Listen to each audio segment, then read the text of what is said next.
Bonjour tout le monde, bonjour les Vierges. C'est l'anniversaire des Vierges, donc bienvenue sur cette vidéo qui vous est consacrée. Les natifs de la Vierge entre les alentours du 23 août, c'est souvent le 23 août, et jusqu'au 22 septembre. Donc bienvenue sur la vidéo du tirage anniversaire qui va vous parler des messages qui vous sont attribués pour la période, la petite période à venir, là, septembre, peut-être la rentrée. C'est le moment opportun de faire un petit peu le point. Avant de faire le tirage, je voulais vous remercier pour vos retours sur le nouveau site. L'accueil est vraiment super agréable. C'est un site qui va bouger un petit peu. Et là, bon, ça fait pas longtemps qu'il est en ligne. Il va s'enrichir de nouvelles fonctionnalités, je vous rassure tout de suite. Pour le moment, eh bien, il est comme ça. Il y a un article que je vous invite à lire. J'ai rajouté un article qui s'appelle « La cosmogonie des harmoniques ». C'est les 36 cartes du jeu qui sont définies en fonction un petit peu de l'histoire de l'univers, de l'histoire du monde, sur le plan concret, sur le plan physique, à quoi correspond chaque carte.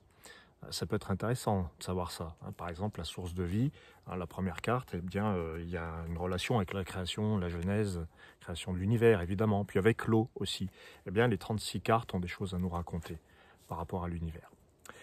On va faire le tirage donc pour le signe de la Vierge. 10 cartes pour vous, c'est cadeau, c'est votre anniversaire. Alors attention, ça s'adresse à toutes les Vierges, évidemment. Je vous propose d'autres choses bien plus personnalisées, bien plus orientées.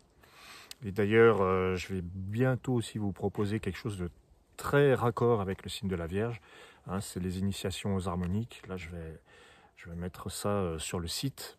Je vais vous annoncer la description précise de l'initiation aux harmoniques. C'est un apprentissage pour utiliser l'oracle, si vous l'avez, au mieux les livres, la numérologie, etc. Allez, on est parti avec l'harmonique blanche. L'harmonique blanche pour les Vierges, c'est le prophète blanc. La première des 10 cartes nous parle du potentiel, de ce qui advient, de ce qui commence, de ce qui peut-être est en potentiel à utiliser. Ça ne l'est peut-être pas d'ailleurs. Généralement, la première carte, on nous dit il serait temps de démarrer quelque chose de cet ordre-là. Le prophète, c'est votre savoir, ce que vous savez déjà. Le prophète, il a un bagage, il est connecté au Très-Haut, et il sait déjà. Donc, prophète blanc, la première carte, les Vierges, elle vous dit, vous avez déjà, c'est bon, vous savez ce qu'il faut faire, vous savez où aller, votre vocation, vous la détenez. Si vous pensez que ce n'est pas le cas, eh bien, le prophète blanc vous rappelle que, en fait, si, mais c'est en train de se préciser. Voilà, prophète blanc, vous avez le savoir qu'il faut, vous détenez les connaissances, allez-y, commencez votre chemin, commencez à cheminer, je dirais. La carte de feu, c'est l'action à accomplir. Alors là, on a la roue de feu qui vous dit, il y a une accélération. La roue, elle est à sa place dans l'élément feu, parce qu'il y a des cartes qui sont plus ou moins à leur place dans un tirage. C'est comme les planètes dans les signes. Il y a des petits échos avec l'astro. La roue dans l'élément feu, roue de feu, c'est accélérer le mouvement. Si vous ne le faites pas, de toute façon, ça va le faire tout seul. Il y a quelque chose il y a une transformation qui est annoncée et elle va être effective et ça va aller vite. Voilà, donc préparez-vous, accrochez vos ceintures, j'allais dire. Préparez-vous parce que le changement va arriver plus vite qu'on ne le croit et c'est aussi une invitation à s'activer, à passer la vitesse supérieure. Votre troisième carte, les Vierges, alors même chose, c'est une carte qui a sa place, le corps du monde, le 3, est à sa place dans l'élément vent, qui nous parle de ce vers quoi on doit se diriger. Alors, vous vous dirigez vers le corps du monde, c'est-à-dire orientez-vous vers plus grand, vous voyez plus grand, pensez à voyager, pensez à ailleurs. Ça s'élargit, ça ouvre les perspectives, le corps du monde. Les voyages sont favorisés, la relation avec le monde est favorisée. Peut-être faire attention à ne pas se perdre, justement, pas partir dans le vide. Peut-être aussi que ça veut dire éclaircissez vos objectifs quand même. Que ce soit pas trop... c'est bien beau que ce soit vaste, mais la Vierge a le sens du détail, donc ça tombe bien. Alors, la quatrième carte, les Vierges, c'est donc l'élément jade dans les harmoniques, qui parle du plan terrestre. Et vous avez le miroir de jade. Le miroir de jade, les Vierges, c'est une carte de confiance et qui nous dit ce que nous devons incarner. Incarner qui vous êtes, ce qui vous ressemble. incarné avec confiance, et confiance en fait. Voilà. Hein, la Vierge peut avoir de l'humilité, ça peut être bien, mais là avec le miroir de jade, on vous dit, allez-y, affirmez-vous en fait. Hein, affirmez ce que vous êtes, et il y a aussi montrez-vous. J'ai l'impression que le signe de la Vierge, là, ce qui est favorisé jusqu'à la 4e carte en tout cas, hein, c'est de passer à l'action, de se montrer, d'élargir les perspectives. Là, on ne nous dit pas reposez-vous sur vos lauriers, c'est pas tellement l'ambiance du tirage en tout cas. Miroir de jade, il va favoriser donc le relationnel, les face-à-face, les confrontations qui peuvent être porteuses. Hein, c'est pas, on ne parle pas de conflit forcément. Hein, le miroir de jade, c'est plutôt on se voit physiquement. Il y a des relations, il y a pardon, il y a du dialogue qui peut se faire de manière par le web, par des visios, etc. Mais là, le miroir de jade, on nous dit quand même sortez aussi du cadre et des définitions qu'on peut avoir de vous. Et puis, sortez des définitions aussi que vous pouvez avoir des autres. Hein, c'est dans les deux sens. Le miroir vous ressemble beaucoup, les vierges, hein, et ascendant vierge d'ailleurs. C'est le sens de l'analyse, du discernement, l'esprit critique, le sens de l'observation et du détail. Ça devrait vous parler. Voilà. Miroir de jade. La 5e carte, celle qui est au centre du tirage, l'ambre, qui nous parle de l'émotion, hein, de l'affectif, de ce qui est intérieur. On a la terre-mère d'ambre. Alors là, la terre-mère, c'est l'ici et maintenant, c'est le moment présent, c'est le plan terrestre, dans tout ce qu'il a de plus fécondant, je dirais même. Et là, c'est plutôt porteur, ça nous parle de fécondité, d'abondance. C'est une abondance du cœur, là, plutôt. Hein. C'est pas une abondance forcément, bon, pourquoi pas, mais cette abondance de la terre-mère, avec ses fruits, hein, la terre-mère, c'est les fruits, ça fructifie. Puis c'est la mer. Bon, eh bien là, elle est dans l'ambre, et elle vous dit, elle vous parle de votre cœur, de ce que vous avez à l'intérieur, et elle vous dit, soyez dans le... c'est très nourricier, c'est soyez dans une sorte de générosité. La terre-mère est généreuse, par définition. Et puis, la terre-mère d'ambre, j'ai envie de vous dire, ça vous dit de concrétiser et de mettre la main à la pâte et de réaliser ce qui vous tient à cœur. Là, il y a peut-être un moment crucial ce mois-ci, hein, fin août, mi-septembre, pour réaliser quelque chose qui vous est cher. L'ambre, c'est ce qui nous est cher, c'est ce qu'on aime. D'accord ? Voilà, c'est très famille aussi. Alors, on a dans l'arc-en-ciel, donc le 6e élément, qui parle de communication. L'arc-en-ciel qui est multicolore, donc qui va aussi désigner la diversité, l'éparpillement. Alors on a l'Orient arc-en-ciel. Moi je l'aime beaucoup parce que l'Orient c'est l'enthousiasme. Et quand il a arc-en-ciel, c'est un panel de projets qui émergent. Hein, donc on a la terre-mère dans l'ambre, donc une volonté de concrétiser les choses qui vous sont chères, qui vous tiennent à cœur. Et après on a l'Orient arc-en-ciel qui fait partir dans tous les sens, je dirais, hein, l'enthousiasme. Par contre le message il est là, il est clair. C'est avec votre enthousiasme et avec votre sens de l'initiative que vous allez pouvoir toucher un maximum de monde. Voilà. Il y a peut-être un peu d'impatience, il y a dans ce tirage même beaucoup d'impatience parce qu'il y a la roue de feu, hein, en 2e carte. Roue de feu, Orient arc-en-ciel, peut-être qu'on vous prévient sur les excès de vitesse, je dirais, symboliquement ou concrètement. J'ai envie de vous dire attention sur la route. Après, on a le sphinx d'or. Hein, l'or, c'est la relation à l'autre, le rayonnement. On a le sphinx. On dirait que ce qui est favorisé, c'est l'accompagnement, les partenariats, les associations. Tiens, il se peut qu'il y ait une opportunité, hein, d'une association,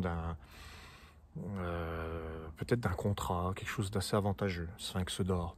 On ne s'y attend pas, mais il y a quelqu'un qui arrive là, qui déboule, et puis là où on s'y attend le moins, et la personne qu'on attendait le moins, vient peut-être nous filer un coup de main. Il y a une espèce d'association porteuse, hein, qui amène le rayonnement. Voilà, sphinx d'or. Ensuite, en noir, la 8e maison, la maison noire, on a la source noire, la source de vie noire.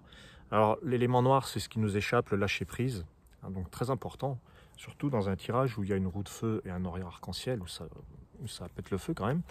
La source de vie, selon moi, c'est la carte un petit peu la plus... pour moi, elle a une puissance qui est assez inégalée par rapport aux autres cartes, parce que c'est la puissance de création. et de démarrage. C'est la force du démarrage. Et là, elle est dans l'élément noir. C'est comme si on vous disait, il y a quelque chose qui commence malgré nous. Hein, et peut-être même, plus on va vouloir s'acharner à contrôler et à maîtriser, et moins on va y parvenir. C'est un petit peu l'éloge du lâcher-prise, cette source noire. Elle nous dit de toute manière, tout se fait à notre insu, tout est en soubassement, donc peut-être se laisser porter par une inspiration. La source noire, c'est ce qu'il y a de plus inspirant finalement, c'est-à-dire qu'on ne sait pas d'où ça vient, mais ça nous donne des idées. Ça nous prémunit aussi quand même de tout ce qui peut se créer à notre insu. Je vais voir la 9e carte qui parle des croyances et programmations. Donc le masque sacré, votre 9e carte, les vierges. Croyances et programmation avec le masque sacré. Alors, le masque sacré, il va désigner, un peu comme le sphinx d'or d'ailleurs, hein, c'est très ressemblant, cette idée de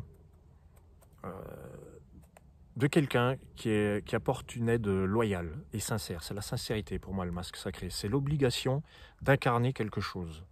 Parce que le sacré, c'est aussi ce qui est un petit peu obligatoire. C'est sacré, donc c'est incontournable. Et on a le masque. Il y a, sur le plan de vos relations, il y a quelque chose qui se produit. Alors déjà, je pense que s'il y a une croyance ou une programmation, c'est laisser tomber la croyance ou programmation que vous dépendez de quelque chose ou de quelqu'un. La source noire, voilà, c'est ça. La source, vous êtes à l'initiative, vous êtes à l'origine, à la source de plein de choses et vous ne vous en rendez pas compte, c'est dans le noir. La créativité peut être mise sous cloche. Donc là, ce que je pense, les vierges, c'est que laissez parler votre créativité. Ne la mettez pas aux mains de quelqu'un d'autre, bien que les associations soient favorisées. Il faut vraiment que ça vienne des deux. Il faut vraiment que ce soit un partenariat. Il y a deux clans, il y a deux parties en fait qui vont s'unir, hein, pour vous aider à faire émerger votre créativité. Pour moi, ce tirage parle de créativité, de qui vous êtes, de ce que vous êtes capable de faire. Et le masque sacré vous dit sortez des schémas et des codes habituels. Vous enfermez pas dans un rôle. Vous avez quelque chose qui est bien plus grand, qui vous dépasse. Et c'est aussi ce que dit le corps du monde devant. Vous voyez plus grand. Sortez du costume, il est trop petit. Ce que vous mettez, c'est trop petit. Et la 10e carte, le cristal, les vierges, c'est l'empreinte de cristal. On est en plein dedans. D'autant que la nouvelle lune de la fin du mois d'août, c'est l'empreinte arc-en-ciel. Petite vidéo à ce sujet qui va sortir aussi. Alors, vous pouvez vous appuyer sur l'empreinte de cristal, c'est-à-dire recentrez-vous, pensez à vous. Pensez à vous. C'est très important là tout ça. Reprenez votre savoir. Vous avez du savoir. Ayez confiance en vous avec le miroir de jade. Et avec l'empreinte de cristal, recentrez tout ça. C'est l'empreinte de cristal vous dit vous n'avez rien à cacher, vous n'avez pas de rôle à jouer. C'est pas un rôle, le masque sacré. C'est qui vous êtes, c'est le visage derrière le masque. Le masque sacré, c'est immuable, il ne peut pas changer. Il y a quelque chose qui ne pourra pas changer chez vous. C'est votre trésor intérieur, on ne peut pas vous le voler, comme dirait Osho. Votre trésor, on ne peut rien vous voler puisqu'il n'y a rien qui vous appartient à part votre trésor intérieur. Voilà. Bon, ça c'est un tirage générique pour toutes les vierges, mais j'ai le sentiment quand même qu'il y a des petites pointes là de luminosité. Si vous voulez plus de contraste, plus de précision, eh bien, vous pouvez aller sur le site angeloloria.com. Donc pour rappel, parce que je ne sais pas, vous êtes peut-être nombreux à venir sur la chaîne. Merci à vous, 14 300 abonnés. C'est énorme. Allez sur le site angeloloria.com, angeloloria.com. Le lien est sous cette vidéo. Je vous invite à aller visiter mes dimensions, mes univers avec la photo, la peinture, l'écriture. Ça fait un mois, d'ailleurs précisément, un peu plus, puisque c'est le 11 août que ce site est apparu sur la toile. Donc je vous invite vraiment à le visiter, à lire les articles, la description des romans. qui vont... voilà, je vais rééditer Les ailes de l'intérieur et L'autre plan. Et puis il y a d'autres choses qui sont en train de se faire, toutes seules. C'est la source noire, on crée malgré nous. On ne le fait pas exprès, ça sort de nous. Voilà, les vierges, je vous remercie, je vous souhaite un très bel anniversaire. Je trouve que s'il y a une chose à retenir dans ce tirage, c'est la source noire, parce que c'est très très très fort. La source de la création dans l'élément noir, ce qui nous échappe, d'ailleurs je ne la retrouve pas, c'est vraiment la source noire, elle est là. Voilà, la source de vie. Pour info, la source noire, moi je me sens très concerné, je ne suis pas du tout du signe de la Vierge, même d'ailleurs dans mon thème il n'y a rien, le signe de la Vierge est complètement déserté, et pourtant là ça me parle beaucoup. Comme quoi on est bien tous reliés. Pour moi le signe de la Vierge c'est un signe qui travaille, qui a besoin de faire quelque chose qui fait sens, qui discerne, qui dissèque, qui traduit, qui comprend, qui purifie, évidemment. Et là, en ce qui concerne mes vibrations astrales ou harmoniques, je suis là-dedans dans la création de choses qui sont extrêmement précises. Et je suis en partenariat aussi, puisque je travaille bien épaulé. Il y a toujours, je dirais, il y a toujours une présence de toute manière, qu'on le veuille ou non. Je pense qu'on est inspiré, même si la personne n'est pas à côté de vous, on est inspiré. C'est ça aussi la source noire. Il y a une énergie qui se fait. Et puis vous avez le sphinx d'or, ça aussi ça me parle. Le sphinx d'or, c'est il y a une union qui favorise la création et le rayonnement. Et ça c'est très parlant pour vous les vierges pour ce mois-ci, en tout cas. Voilà. Merci à vous. Bon anniversaire et bonne balade sur angeloloria.com. Et au plaisir de communiquer avec vous. Ciao, ciao.